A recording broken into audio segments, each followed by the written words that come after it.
In this episode, we're going to talk all about finding the common threads in your mood boards and bringing them together and adding special details to your sewing projects.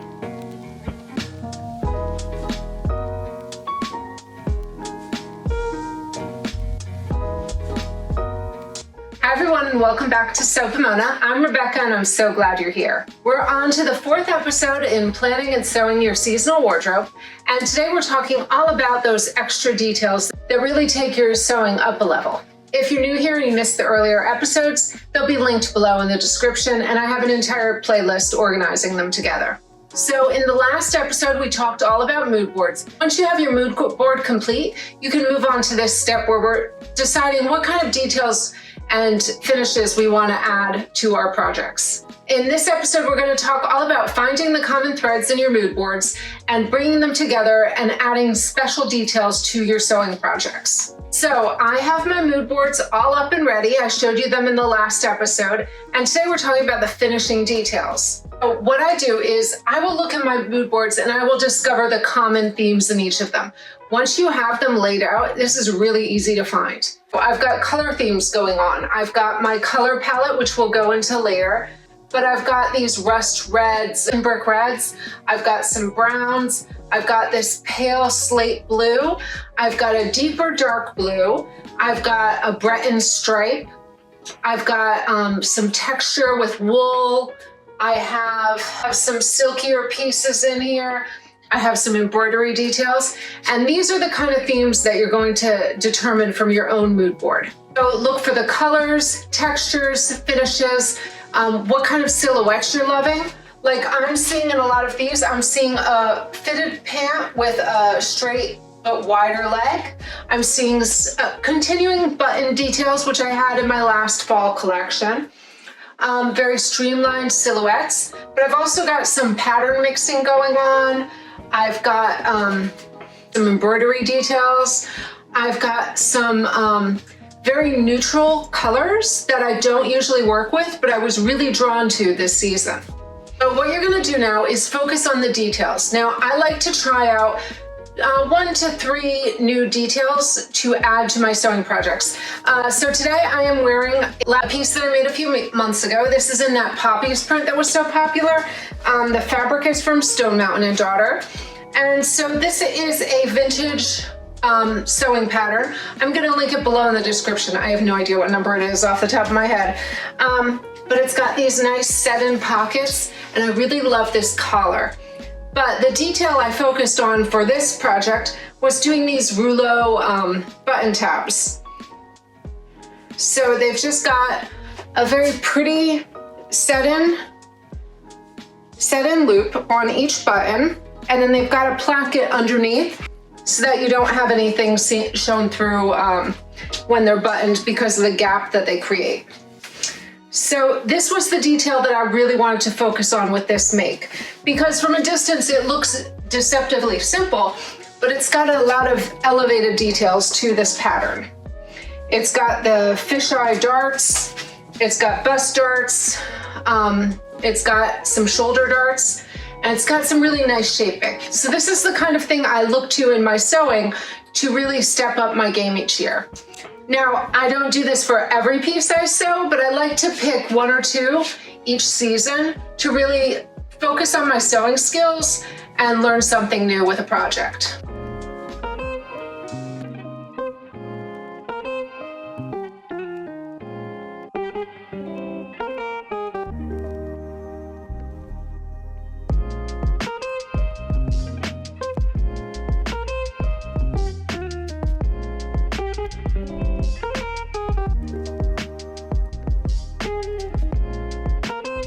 So I'm going to show you the close-up detail. I saw this pant that had a button tab with buttons on the back of the pants, and I really want to incorporate that into a pair of trousers this season. I also saw this wool coat that I want to make. It's in this navy blue, but I really like the loosely structured shape of it, but I'm going to do it in a boiled wool, and so I'm going to work on finishing details for that jacket to make it perfectly reversible and unlined. So found a few knitting pieces that I'd like to make, which means that I would have to practice my knitting. I've done cables before, but I don't think I've done anything as complicated as these designs. So I may try that in the winter. I have an embroidery project for the season that I had thought about it last summer, but I never got to because it was too hot to start embroidery. I'm taking a class with Kay Stannis, and I have my supply kit. I'm gonna learn some gold work embroidery, and so I have my design ready to go. I have my fabric, so that is a project I want to start soon. I'm going to embroider a floral design on the front of a dress. I have not decided what dress pattern I'm going to use yet, so I'm going to cut out a larger section so that I can then work with it later to make it into whatever I want to make it into. And I have been really into slip dresses lately, so I'm going to work on drafting some silk slip dresses. I'm working on my pattern draft, and I want to make these look elegant and beautiful. You will see I'm going to show you my end of summer makes next week, where I did my first silk slip dress, and so I'll show you that next week. I like to really focus on these special techniques each season so that I'm leveling up my sewing game as I learn. Obviously, the first make may not come out perfect, so I like to, when I'm trying a new technique, I will try it on a scrap piece of fabric first. Like if I'm doing, you could be doing welt pockets, you could be doing button details, you could be trying out a new seam finish. You could just be doing a new stitch on your serger that you've never used before. But try it out first before you incorporate it into your pattern so you've practiced on something. Another thing you can do is natural dyes. If you want to see some of the natural dyeing I've done in the past, that'll be on my blog. If you just search up natural dyes, I have a ton of stuff I do. I don't usually do natural dyeing until summer is over because it is just too hot out here to be working outside with my dye pot. But once the weather cools down a little bit, I'm out there, I'll do natural dyes. Like you can do it as simple as doing some onion skin dyeing, some avocado dyeing. I love working with indigo, and I'm hoping to do some more this winter.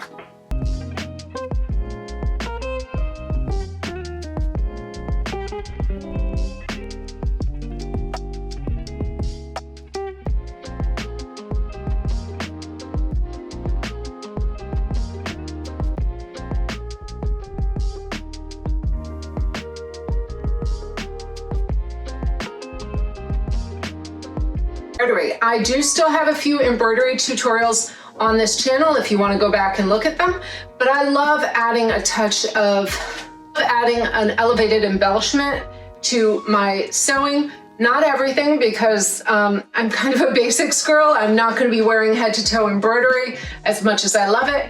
So I do like to add it to a few special pieces. Simple as just doing like a little tiny embroidery on a collar or a pocket.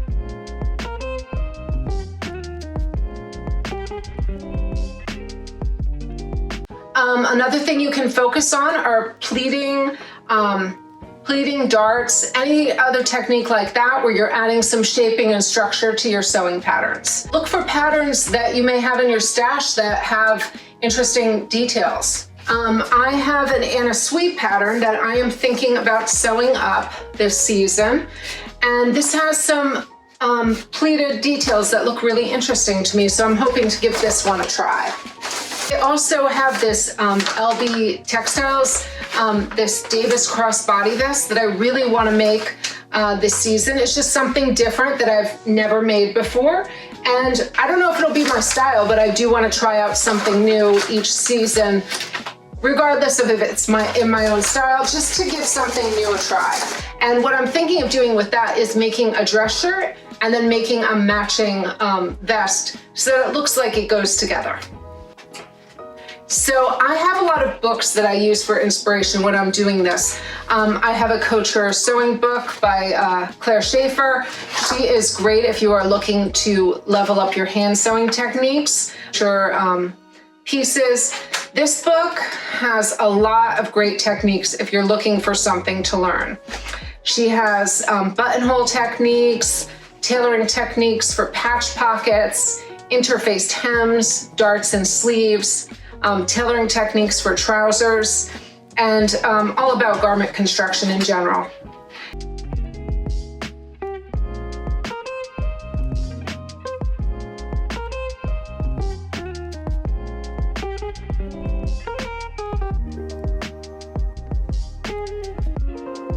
And she has great like illustrations on how to do these techniques. I also have quite a few embroidery books. This one is Maison Lesage, Haute Couture Embroidery. And I love looking through these kind of books just for a little bit of inspiration and ideas for what embellishments I could add to my pieces.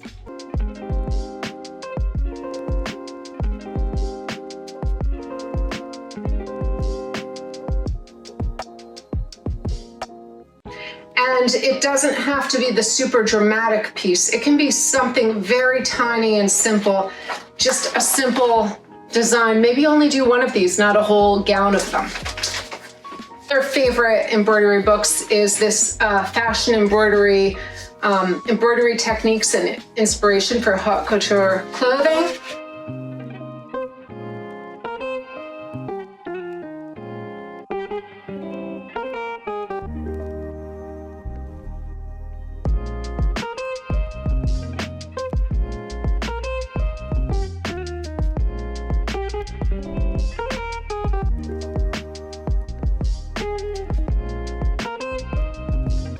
And this really is great for getting some extra inspiration on different things you can do with embroidery.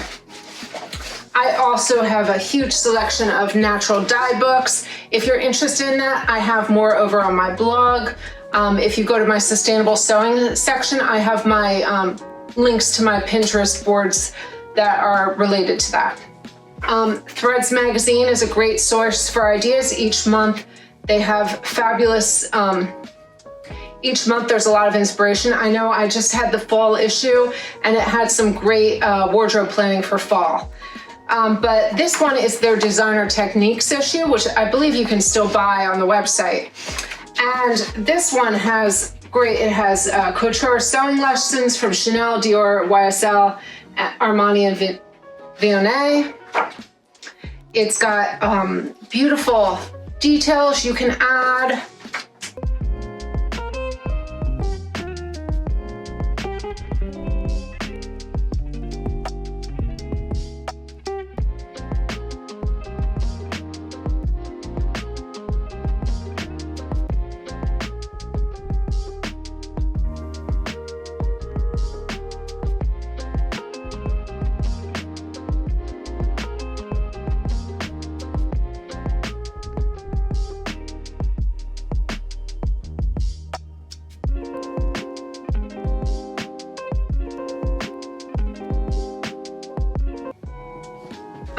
How to make perfectly tailored trousers.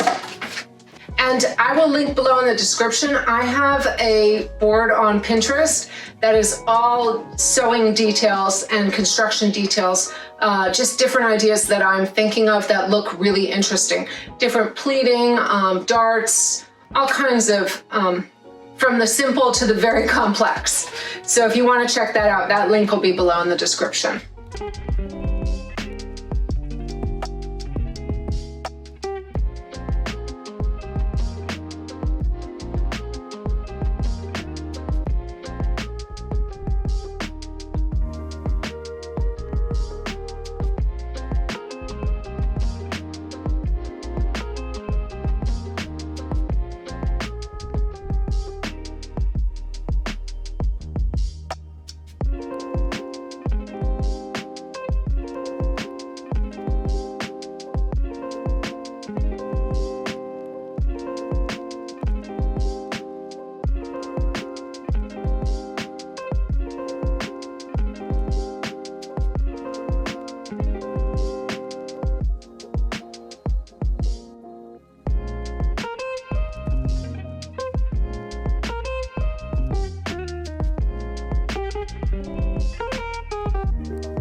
Let me know if you'd like another book review, because I have a ton of sewing technique books that I have in my collection, as well as pattern making and drafting, and I'd love to share some of those with you if you're interested in that. Stay tuned for the next episode, where we're going to go into shopping your own closet for inspiration and to get your planning started.